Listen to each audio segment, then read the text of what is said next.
네, 실시간 수급 동향과 매매 동향을 통해서 시장을 정리해보고 탑픽 종목까지 선정해보는 시간입니다. SK증권영업부 김우식 차장과 연결돼 있습니다. 안녕하세요. 네, 안녕하십니까. 네, 오늘의 수급 포인트 어떻게 저희가 짚어볼 수 있을까요? 오늘 수급 포인트는 그렇게 가겠습니다. 거래소 대 코스닥. 자, 그렇게 가겠는데요. 자, 한 해를 마감하는 마지막 방송이죠. 마지막 방송의 수급 포인트를 왜 이렇게 잡았을까? 거래소와 코스닥.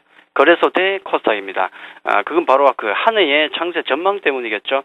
보통 한 해를 마감하게 되면은 내년 장세에 대해서 예상을 많이 하죠. 전망을 많이 내놓는데, 뭐 개인적인 제 생각으로는 그냥 닥치는 대로 임하는 게 좋다. 그렇게 말씀을 드리는데, 무슨 뭐 웃기는 얘기는 하실 수 있겠지만은, 연간 전망이라는 게 그동안 보면은 잘 안 맞았죠. 내일 일도 모르는데, 한 해 전망이 잘 맞겠습니까? 해서 변수가 워낙 많기 때문에 에너지 낭비가 많이 됐던 거죠. 그래서 그냥 내년 시장의 어떤 변수들, 그건 중요하니까 변수들만 잘 챙기면 될 것 같고요. 일단 그 중요한 것은 뭐 오늘 마감하게 되고, 또 연휴 이후에 닥친 바로 1월 시장이 어떻게 될 것인가, 그게 중요하지 않겠습니까? 닥친 게 중요하니까. 해서 거기에 대한 말씀을 좀 드리겠는데, 단순하지만은 어떤 중요한 힌트가 되는 그림이 있기 때문에 이제 그림을 보여드리면서 말씀을 좀 드리겠습니다. 제가 연도별 1월 그 등락률을 좀 가지고 나왔는데요. 그림 설명을 드린다 그러면은 녹색 막대가 바로 거래소가 되겠고, 빨간색이 코스닥이 되겠고요. 2002년도부터 해서 2012년 올해 1월까지 이 종목들이 몇 퍼센트, 이 시장이 몇 퍼센트 올랐던가 퍼센테이지를 나타낸 겁니다. 보시면 이제 제가 5가지만 말씀을 좀 드리겠는데, 우선 첫째는 이제 1월 들어서 우리가 코스닥을 사야 되느냐, 뭐 거래소를 사야 되느냐, 뭐 말들이 많지 않습니까? 제가 보기에는 어느 쪽이든 상관이 없다. 왜냐하면 첫 번째 특징이 2004년과 2006년을 제외하고 대부분 연도를 보시면은 그 방향이 코스닥이나 거래소나 방향 자체가 같았습니다. 코스닥이 올라가면 거래소도 가고요. 거래소 가면은 코스닥도 갑니다. 해서 굳이 고민하실 필요는 없다는 것을 첫째 말씀을 드리겠고, 두 번째는 다만 평균적으로 볼 때 어느 시장이 상승률이 높았던가, 코스닥입니다. 평균적으로 볼 때 코스닥이 좀 나았다는 특징이 좀 있겠고요. 그러면 당장 그러면은 코스닥으로 가야 되겠네라고 생각할 수 있겠지만은, 단점이 있죠. 그 변동성이라는 게 있는데, 아래 위로 고점 저점을 잇는 변동성을 놓고 본다 그러면은 코스닥 시장은 역시 변동성이 거래소보다 컸습니다.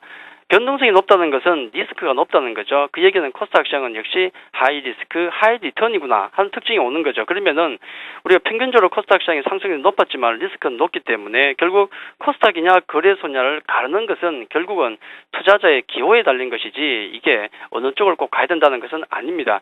개인적인 생각으로 네 번째 특성으로 말씀드릴 수 있는 것은, 아마 1월 중순 정도부터 해서는 거래소에 살짝 무게를 두는 게 좋지 않을까 하는 생각을 가지고 있는데, 그것은 바로 실적 때문이죠. 코스닥은 실적에서 조금 불리하지 않습니까? 그래서 그런 말씀을 좀 드리겠고, 그림을 통해서 말씀드릴 수 있는 가장 중요한 것, 제가 말씀드리고 싶은 가장 큰 것은 역시 그 5번째 중요한 특징이 코스닥 시장이 언제 터졌냐는 겁니다. 코스닥 시장이 과연 언제 가장 큰 시세를 냈냐는 것인데, 아까 그림에서도 봤다시피 2005년 같은 경우가 강하게 상승을 했었죠. 연초부터 해서 25% 이상의 상승을 보이면서 굉장히 강했고요.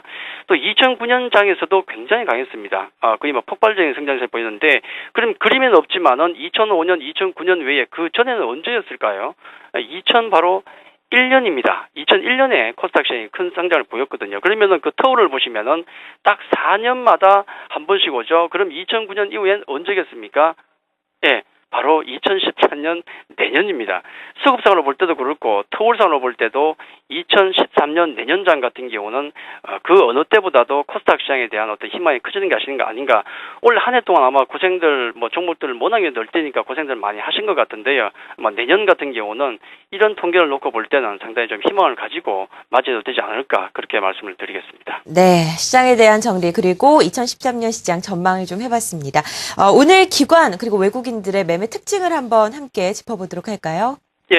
오늘 뭐 큰 특징은 없죠. 외국인들 같은 경우는 뭐 관망 정도의 모습을 보이고 있고요. 기관은 글쎄요, 살짝 매수가 들어오는데 연말이니까, 마지막 날이니까 윈도우 드레싱이 좀 들어오고 있는 것이 아닌가, 뭐 그 정도로 정리를 할 수 있겠는데, 우선 외국인 같은 경우는 오늘 업종별로 보더라도 큰 특징은 없습니다. 전기전자 서비스 매도, 뭐 화학건설, 전기, 가스 매수, 뭐 업종별로 그렇게 보이는데 큰 특징이 없네요. 매수 종목을 놓고 보더라도 어제와 마찬가지로 뭐 답답하죠. 한국전력, 뭐 우리차증권, GS건설, LG LG전자, GS 등등의 종목이 매수가 오전에 들어오고 있는데 큰 의미는 없다는 말씀을 좀 드리겠고요. 기관들도 마찬가지입니다. 그 업종별로 보면 어제와 비슷한 모습을 보이고 있는데 운수 장비 업종, 전기전자 매도, 또 서비스 화학, 전기, 가스 매수 등이 나오고 있지만은 큰 의미를 두기에는 너무 오늘 관망세가 짙다는 말씀을 좀 드리겠고요. 기관들의 매수 종목도 좀 약간 답답함은 좀 보입니다. KT도 있고 또 한전도 또 역시 마찬가지로 보이네요. LG 디스플레이, LG전자, 또 삼성중공업까지 있는데 연말 마지막 날이기 때문에 어떤 포지션을 정하기보다도 그냥 소극적인 관망세를 외국인과 기관 모두 취하고 있다. 그렇게만 정리를 해드리겠습니다. 네, 외국인과 기관의 흐름도 짚어봤습니다. 자, 오늘 2012년 마지막 거래일이기도 한데요. 2013년 앞서서 시장에 대한 전반적인 전망을 해주셨습니다. 1월 증시 포인트를 좀 짚어주신다면 어떻게 마무리할 수 있을까요?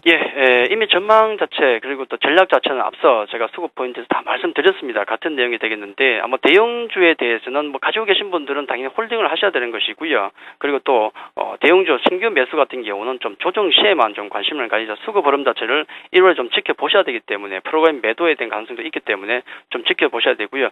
물론 2012년 1월과 같이 그런 장이 보일 수도 있습니다. 배당 관련된 물량이 오히려 안 나올 수도 있죠. 왜냐하면은 유동성이 워낙 넘치기 때문에 그 부분 조금 지켜보자는 말씀을 좀 드리겠고요. 우선 중요한 것은 제가 계속 감정드렸던 그 연초부터 해서 일단 중소형주에 대한 어떤 틈새장이 열릴 가능성, 지금도 그런 모습을 보이고 있고 그 가능성은 높기 때문에 거기에 대한 대비만 잘하고 마무리를 하자 그렇게 말씀을 드리겠습니다. 네, SK증권 영업부 김우식 차장과 함께 시장의 흐름 자세하게 짚어봤습니다. 말씀 고맙습니다. 감사합니다.